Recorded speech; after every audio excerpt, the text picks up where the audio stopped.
জুবিন গাৰ্গৰ ন্যায় বিচাৰি ইতিমধ্যে ৰাজপথত নামিছে বিজেপি আৰু তেওঁলোকে এটা শ্লোগান বনাইছে যে ময়ো জুবিন আমিও জুবিন এটা প্ৰথমতে শ্লোগান উলিয়ালে তাৰ পিছত উলিয়ালে যে ময়ো জুবিন অনুৰাগী আমিও জুবিন অনুৰাগী তাৰ পিছত উলিয়ালে যে আমাৰ জুবিন প্ৰাণৰ জুবিন এনেকে তেওঁলোকে শ্লোগান বনাই বনাই নি আছে মানে আৰু তাৰ পিছত কি ওলাব হয়তো ঠিক নাই এনেকে শ্লোগান বনাই থাকিব তেওঁলোকে কাৰণ 26ৰ নিৰ্বাচনৰ কথা আছে 26ৰ নিৰ্বাচনত ভোট পাব লাগিব তে বিজেপিয়ে যদি এই সময়ত যদি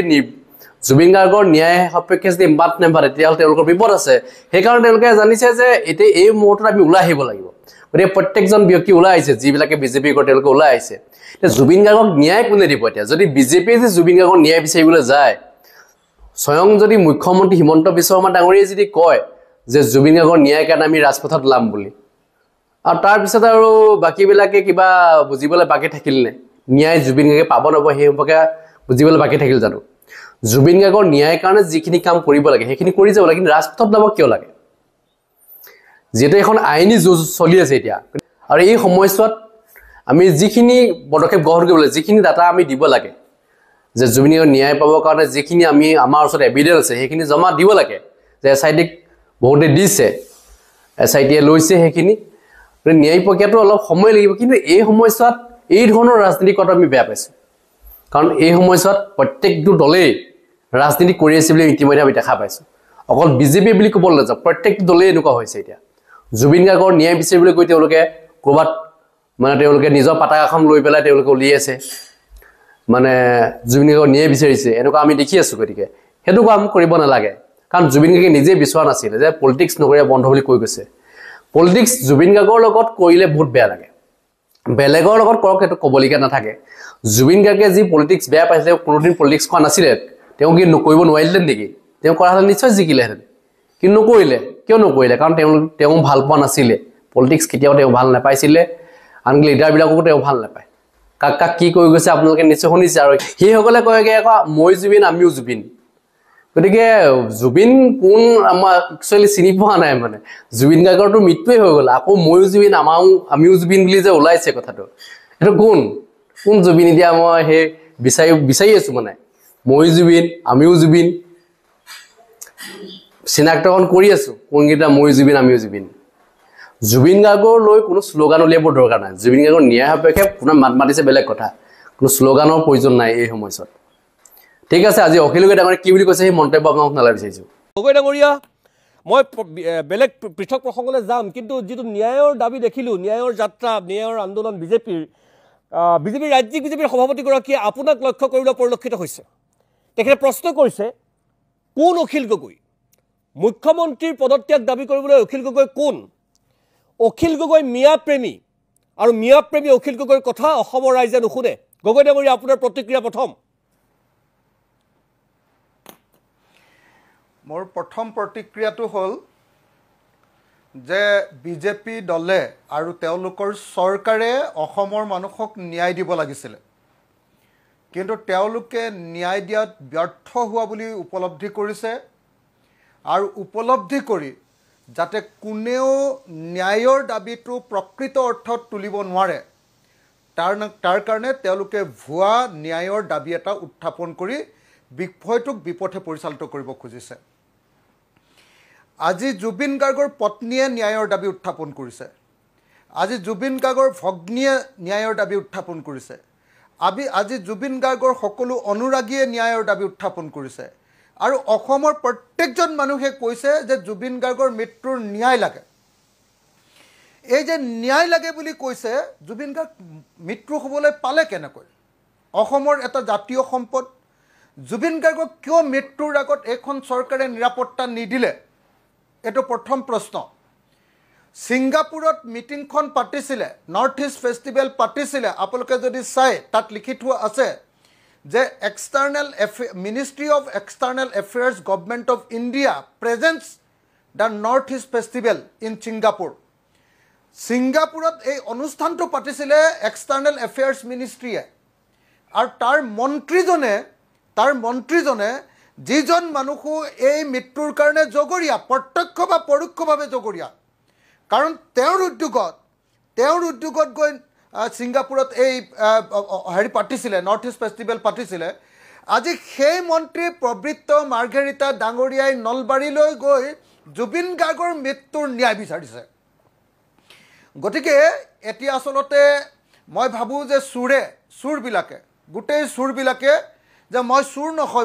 নহয় এই বুলি ক'ব খুজিছে নামঘৰত কোন মই কল খোৱা নাই বুলি ক'ব খুজিছে আৰু সেইকাৰণে তেওঁলোক যিহেতু অপৰাধী গতিকে নিজকে বচাবৰ কাৰণে আগতীয়াকৈ তেওঁলোকে এই কামটো কৰাটো আমি দেখিবলৈ পাইছোঁ আমাৰ কথাটো অতি স্পষ্ট চাওক যদি এক্সটাৰ্নেল এফেয়াৰ্ছ মিনিষ্ট্ৰীয়ে আমাৰ জুবিন দাক যদি তালৈ ছিংগাপুৰলৈ মাতি নিছিলে তেতিয়াহ'লে এক্সটাৰ্নেল এফেয়াৰ্ছ মিনিষ্ট্ৰীয়ে তেওঁক নিৰাপত্তা দিব লাগিছিলে নে নাই তেওঁক ষ্টেট গেষ্ট বা তেওঁক নেশ্যনেল গেষ্ট হিচাপে নিৰাপত্তা প্ৰদান কৰিব লাগিছিলে নে নাই অৰ্থাৎ চৰকাৰৰ কাৰণে আচলতে তেওঁ আমাৰ জুবিন গাৰ্গ মৃত্যু ঘটিলে তাৰ পাছত চৰকাৰে ক'লে যে নহয় হিমন্ত বিশ্ব শৰ্মাই ক'লে যে নাই আমি তেওঁক একদম চাৰ্টাৰ্ড ফ্লাইটত লৈ আহিম ছিংগাপুৰৰ পৰা গুৱাহাটীলৈ ছিংগাপুৰৰ পৰা দিল্লীলৈ আনিলে লাগেজৰ লগত বস্তু বাহানিৰ লগত আকৌ দিল্লীৰ পৰা গুৱাহাটীলৈ আনিলে লাগেজৰ লগত জুবিন গাৰ্গক আপোনালোকে চাওক প্ৰত্যেকটো ক্ষেত্ৰতে জীৱিত আৰু মৃত সকলো সময়তে জুবিন গাৰ্গৰ বিৰুদ্ধে যোনে ষড়যন্ত্ৰ কৰিছে সেইটো হ'ল বিজেপি দল আৰু বিজেপি চৰকাৰ গতিকে বিজেপি দল আৰু চৰকাৰে জগৰীয়া আৰু সেই বিজেপি দল আৰু চৰকাৰে আজি ন্যায় দিব লাগে কিন্তু তেওঁলোকে আজি কি কৈছে তেওঁলোকে আজিৰ দিনটোত কোনোবাই কৈছে ন্যায়ালয়ে ন্যায় দিব আমি সকলোৱে জানো যে ন্যায়ালয়ে যদি ন্যায় দিব লাগে প্ৰথমতে পুলিচে প্ৰথমতে এক্সিকিউটিভে প্ৰথমতে পুৰা শুদ্ধ চাৰ্জশ্বিট দিব লাগিব এভিডেন্স দিব লাগিব ষ্টেটমেণ্ট দিব লাগিব ডকুমেণ্টছ দিব লাগিব আৰু সেইটো বৈধভাৱে দিব লাগিব আজি ছিংগাপুৰ বিদেশৰ দেশ এখনৰ পৰা যেতিয়া এভিডেন্স আনিব লাগে এনেকুৱা ধৰণৰ ঘটনাৰ বা ষ্টেটমেণ্ট যদি আনিব লাগে যদি এভিডেন্স আনিব লাগে ভাৰতৰ BNSS 2023 ভাৰতীয় নাগৰিক সুৰক্ষা সংহিতাই স্পষ্টভাৱে কৈছে যে 112 নম্বৰ ধাৰাই অতি স্পষ্টভাৱে কৈছে যে তাৰ পৰা যদি কিবা বস্তু আনিব লাগে 112 নম্বৰ ধাৰা অনুসৰি লেটাৰ অফ ৰিকুৱেষ্ট পঠিয়াব লাগে আৰু সেই লেটাৰ অফ ৰিকুৱেষ্ট পঠিয়াব লাগে ন্যায়ালয়ৰ জৰিয়তে এতিয়া সেইটো কৰা নাই তাৰ বিপৰীতে 32 দিনৰ মূৰত এতিয়া আয়োজনক নপঠিওৱাকৈ SIT খনক আয়োজন যোৱা নাই দে আপোনালোকে চাওক কেছৰ আয়োজন যোৱা নাই ছিংগাপুৰলৈ SIT খনক পঠিয়াইছে 32 দিনৰ মূৰত তালৈ গৈছে আৰু 32 দিনৰ মূৰত কি পাবগৈ আপোনালোকে যদি একদম ভিতৰৰ তথ্য চাই তেতিয়াহ'লে দেখিবলৈ পাব তাৰ ডকুমেণ্টত কৈছে যে জুবিন গাৰ্গৰ মৃত্যুৰ কাৰণে যিবিলাক কাৰণক জগৰীয়া কৰা হৈছে তাৰ ভিতৰত ডায়েটম বুলি এটা শব্দ কৈছে জুবিন গাৰ্গৰ দেহত ডায়েটমৰ উপস্থিতি লক্ষ্য কৰা গৈছে DIATOM ডায়েটম মানে হ'ল সাগৰত থকা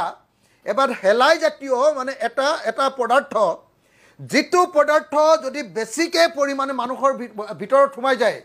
তেতিয়াহ'লে তেওঁৰ মানে হেৰি হ'ব পাৰে তেওঁৰ মানে চিজাৰ হ'ব পাৰে যদি কোনোবা এজন মানুহৰ ভিতৰত যদি এই ডায়েটম নামৰ বস্তুটো পদাৰ্থবিধ সোমাই যায় তেতিয়াহ'লে তেওঁৰ যদি এপিলেপসি থাকে তেতিয়াহ'লে তেওঁৰ চিজাৰ হোৱাটোৰ সম্ভাৱনা থাকে এতিয়া এই বস্তুটো যদি প্ৰমাণ কৰিবলৈ হয় তেতিয়াহ'লে কি কৰিব লাগিব তেতিয়াহ'লে তাত সাগৰৰ পৰা সেই ডায়েটমটো উদ্ধাৰ কৰি আনিব লাগিব জুবিন গাৰ্গৰ ভিতৰত থকা ডায়েটমৰ লগত সাদৃশ্যটো মিলাব লাগিব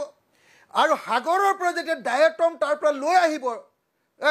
যেতিয়া লৈ আহিব সেই লৈ আহিবৰ কাৰণে কি কৰিব লাগিব কোৰ্টৰ জৰিয়তে ছিংগাপুৰ কোৰ্টক ছিংগাপুৰ অথৰিটিক সেই কথাটো তেওঁলোকে জনাব লাগিব তাৰ বিপৰীতে এতিয়া আমি কি কৰিছোঁ তাৰ বিপৰীতে আমি ইয়াৰ পৰা কেইজনমান মানুহক পঠিয়াই দিছোঁ আৰু ইয়াৰ পৰা দুজনমান মানুহক পঠিয়াই দি তেওঁলোকক কৈছোঁ যে তোমালোকে এনকুৱাৰী কৰা গতিকে এই গোটেই ঘটনাটোৰ পৰা এটা কথা স্পষ্ট হৈ পৰিছে যে বিজেপি চৰকাৰখনে আচলতে কেতিয়াও ন্যায় নিদিয়ে আমাৰ জুবিনদাৰ মৃত্যুৰ ন্যায় নিদিয়ে জুবিনদাৰ মৃত্যুৰ ন্যায় নিদিয়ে এই কাৰণে যাৰ নাম তাত ওলাইছে এক নম্বৰ কথা প্ৰবৃত্ত মাৰ্ঘেৰিটা প্ৰত্যক্ষ বা পৰোক্ষভাৱে যিহেতু তাৰ মিনিষ্টাৰ গতিকে তেওঁৰ ডিপাৰ্টমেণ্টৰ জৰিয়তে কৈছে গতিকে তেওঁকো এই তদন্তৰ ভিতৰলৈ আনিব খোজা নাই এক নম্বৰ সিদ্ধাৰ্থ শৰ্মা তেওঁ নিজে বিজেপিৰ মানুহ আপোনালোকে জানে যে বিজেপিৰ ইউথৰ তেওঁ কালচাৰেল ছেক্ৰেটাৰী আছিলে গতিকে তেওঁ হয় ইউথৰ কালচাৰেল ছেক্ৰেটাৰী, গতিকে তেওঁৰ ওপৰত তদন্ত কৰিব নোৱাৰে। শ্যাম কানু মহন্ত, আপোনালোকে সকলোৱে জানে যে শ্যাম কানু মহন্তৰ লগত অসমৰ মুখ্যমন্ত্ৰীৰ কিমান ঘনিষ্ঠ সম্পৰ্ক। শ্যাম কানু মহন্তই গৈ RSSৰ প্ৰধানজনক মুখ্যমন্ত্ৰীৰ লগত একেলগতে সাক্ষাৎ কৰিছে। শ্যাম কানু মহন্তৰ পৰিয়ালক মুখ্যমন্ত্ৰীজনৰ কেনেকুৱা সম্পৰ্ক, বিজেপিলৈ হিমন্ত বিশ্ব শৰ্মাক শ্যাম কানু মহন্তহঁতৰ পৰিয়ালে নিয়াৰ ক্ষেত্ৰত ডাঙৰ অৱদান আছে। গতিকে শ্যাম কানু মহন্ত, সিদ্ধাৰ্থ শৰ্মা আৰু অভিযোগ আনিব লাগে পবিত্ৰ মাৰ্ঘেৰিটা আদিসকলৰ বিৰুদ্ধে, কিন্তু তেওঁলোকক যিহেতু তদন্তৰ আওতালৈ আনিব নোৱাৰে মুখ্যমন্ত্ৰীয়ে, কাৰণ তেওঁলোক বিজেপি RSS এইবিলাকৰ লগত। গগৈ ডাঙৰীয়া তেন্তে কি হ'ব? সমগ্ৰ ৰাজ্যবাসীয়ে জুবিন গাৰ্গৰ অনুৰাগী অনুগামী সকলোৱে বিচাৰিছে ন্যায় লাগে, পৰিয়ালে বিচাৰিছে, ৰাইজে এতিয়াও কাতৰ হৈ আছে। শদিয়াৰ পৰা ধুবুৰী, পাহাৰ, ভৈয়াম, ব্ৰহ্মপুত্ৰ, বৰাক সৰ্বস্তৰৰ জনতা দেশবাসী ম্ৰিয়মান হৈছে। যদি এই ধৰণৰ প্ৰক্ৰিয়া কিছুমান চলি থাকে তেন্তে গোটেই ন্যায় প্ৰাপ্তিৰ যুঁজখন দেখোন সুদূৰ পৰা হত। আপোনালোকৰ ভূমিকা মই সেইটো জানিব বিচাৰিম যে এনেকৈ আমি ৰৈ থাকিম নে যুঁজখন ত্বৰান্বিত কৰিবৰ কাৰণে আপোনালোকে কি ধৰণৰ ভূমিকা গ্ৰহণ কৰিব? গগৈ ডাঙৰীয়া, আমি কাইলৈ ৰাইজৰ দলে এক্সিকিউটিভ দিছোঁ। আমি কাইলৈ ৰাইজৰ দলে এই বিষয়টো আলোচনা কৰিবৰ কাৰণে এক্সিকিউটিভ দিছোঁ। মোৰ নিজৰ মনটো হ'ল যে মই আৰু এনেকৈ বহি থকা উচিত নহয়। এই যিটো ন্যায় প্ৰদানৰ প্ৰক্ৰিয়া, এই প্ৰদানৰ প্ৰক্ৰিয়াটোৰ প্ৰশাসনৰ বিৰুদ্ধে ব্যাপক মাত মাতিব লাগে আৰু আন্দোলন গঢ়ি তুলিব লাগে। মই 15 মিনিটৰ আগত জুবিনদাৰ আপোনাৰ জুবিন ক্ষেত্ৰৰ পৰা এই 15 মিনিটৰ আগত মই আহিছোঁ। প্ৰায় সদায় মই জুবিন ক্ষেত্ৰলৈ গৈ আছোঁ। 19 তাৰিখৰ পৰা আজিলৈকে কোনো ৰাজনৈতিক বা সামাজিক বা ৰাজহুৱা কাম কৰিব পৰা নাই। মনটো সম্পূৰ্ণৰূপে একেবাৰে হৈ গৈছে, একদম অকল জুবিনদা হৈ আছে। কিন্তু আমি মাত পাতি এটা আন্দোলন আগুৱাই নিয়াটো বাদেই দিয়ক, আমি এষাৰ মাত পাতিলেও কয় যে অখিল গগৈ ৰাজনীতি কৰিছে। আনকি আমি ভয় খাই আছোঁ যে পৰিয়ালৰ মানুহেও এনেকৈ মাত মতাটো বিচাৰিব নে নিবিচাৰিব। তো পৰিয়ালৰ ভূমিকাটো কেনেকুৱা হ'ব, এই আটাইবিলাক চাই থকাৰ কাৰণে আচলতে আমি এতিয়ালৈকে ষ্টেণ্ড ল'ব পৰা নাছিলোঁ। কিন্তু এই গোটেই বিষয়টোৰ ওপৰত এটা সিদ্ধান্ত ল'বৰ কাৰণে কাইলৈ আমি ৰাইজৰ দলে আমাৰ কেন্দ্ৰীয় কাৰ্যালয়ত অতি জৰুৰী কাৰ্যনিৰ্বাহক সভাৰ আয়োজন কৰিছোঁ। আৰু কাইলৈ সভাতে আমি সিদ্ধান্ত গ্ৰহণ কৰিম যে জুবিনদাৰ মৃত্যুৰ যি ৰহস্যজনক মৃত্যু, এই ৰহস্যজনক মৃত্যুৰ ঘটনাক লৈ আমি এনেকৈ অসমৰ মানুহক এনেকৈ বিপদত পেলাই আমি সকলোৱে এনেকৈ ৰৈ থাকিম নে আমি কিবা এটা ডাঙৰ কাৰ্যসূচী গ্ৰহণ কৰিম। আজি যেতিয়া মই জুবিন ক্ষেত্ৰলৈ গৈছোঁ, প্ৰত্যেকজন মানুহ, পুৰুষ মহিলা প্ৰত্যেকে মোৰ হাতত ধৰি ধৰি এটাই অনুৰোধ কৰিছে যে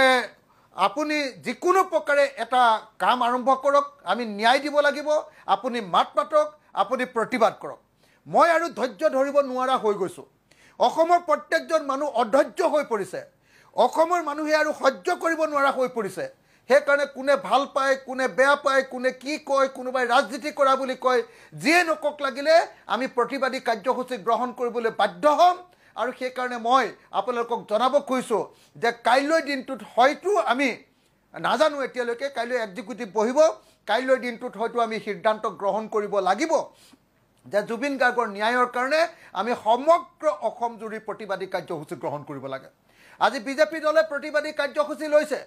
বিজেপি দলে যি ন্যায় যাত্ৰা কৰিছে, এই ন্যায় যাত্ৰাৰ জৰিয়তে প্ৰমাণ কৰি দিছে যে বিজেপি চৰকাৰখনে ন্যায় দিব পৰা নাই। আজি বিজেপিৰ সভাপতিজনে কৈছে যে SITয়ে শুদ্ধ চাৰ্জশ্বিট দিব লাগে। তাৰমানে SITয়ে শুদ্ধ চাৰ্জশ্বিট নিদিব বুলি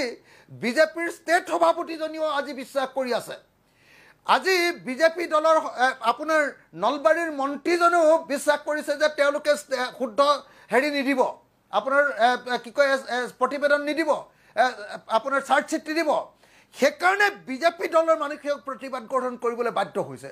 গতিকে এই মুহূৰ্তত মই ভাবোঁ যে সমগ্ৰ অসমৰ মানুহে জুবিন গাৰ্গৰ ন্যায়ৰ কাৰণে এটা ধাৰাবাহিক প্ৰতিবাদৰ কাৰ্যসূচী গ্ৰহণ কৰিব লাগে। সেই প্ৰতিবাদ বহুস্তৰীয় হ'ব লাগে, সেইটো ডিজিটেল প্ৰতিবাদ হ'ব লাগে, সেইটো সভা সমিতি হ'ব লাগে, সেইটো আন্দোলনৰ পৰ্যায়লৈ যাব লাগে আৰু প্ৰয়োজন সাপেক্ষে সেই প্ৰতিবাদে অসমৰ মুখ্যমন্ত্ৰীৰ পদৰ পৰা পদত্যাগ কৰা দাবীৰ কাৰণে দাবী উত্থাপন কৰিব লাগে তেনেকুৱা পৰ্যায়লৈ লৈ যাব লাগে বুলি মই ভাবোঁ আৰু সেইকাৰণে কাইলৈ ৰাইজৰ দলে আমাৰ এক্সিকিউটিভত কাইলৈ সিদ্ধান্ত গ্ৰহণ কৰিম যে জুবিন গাৰ্গক ন্যায় প্ৰদানৰ কাৰণে আমি কি